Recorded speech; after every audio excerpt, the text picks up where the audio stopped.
నేను నెహ్రూతో కూర్చుని అయిపోయినాయి అమ్మా, తరాలు నాశనం అయిపోయినాయి, నీకు మీ సోదరులు చనిపోయారు, నీకు నీ భర్త చనిపోయాడు, ఇక్కడతో నెక్స్ట్ తరాలు నాశనం కాకుండా చూద్దాం, స్టూడెంట్స్ అంతా రౌడీలు అయిపోతున్నారు, రౌడీ రాజధాని అనే పేరు వచ్చేసింది మనకి, ఇది వద్దు అని చెప్పేసి ఇంకో 10 మంది మేధావులను పట్టుకుని వెళ్ళి వీళ్ళిద్దరితో కూర్చుని శాంతి కమిటీ అనేసి ఓ ఒప్పందం కుదిర్చారు. అప్పటి నుంచినే ఘర్షణలు తగ్గినాయి. దాన్ని ఆ తర్వాత వచ్చినటువంటి అధికారులు కంట్రోల్ చేసుకొచ్చారు, ఇది కంటిన్యూ చేసుకొచ్చారు, మధ్యలో చేతులు జాచి ఎదవల్ని కంట్రోల్ చేయడం కానీ. అలాంటి వ్యక్తి వ్యవసాయం మీద మంచి పట్టున్నాడు, ఆయన చెప్పింది ఒకటి కరెక్ట్, ఇది శివరామకృష్ణ ఎప్పుడో చెప్పాడు కదా. అవును.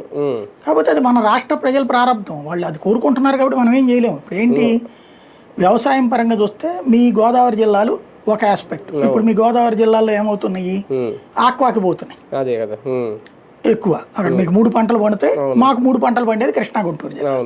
మళ్ళీ గుంటూరు జిల్లాలో పల్నాడు అది పండదు, కృష్ణా జిల్లాలో తిరువూరు నూజివీడు అటు పండవు.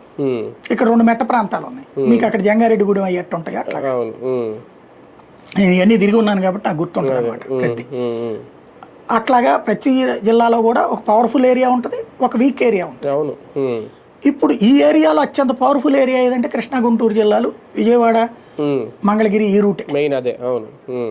అటు పక్కన గన్నవరం ఆ రూట్. ఇప్పుడు మొత్తం వ్యవసాయ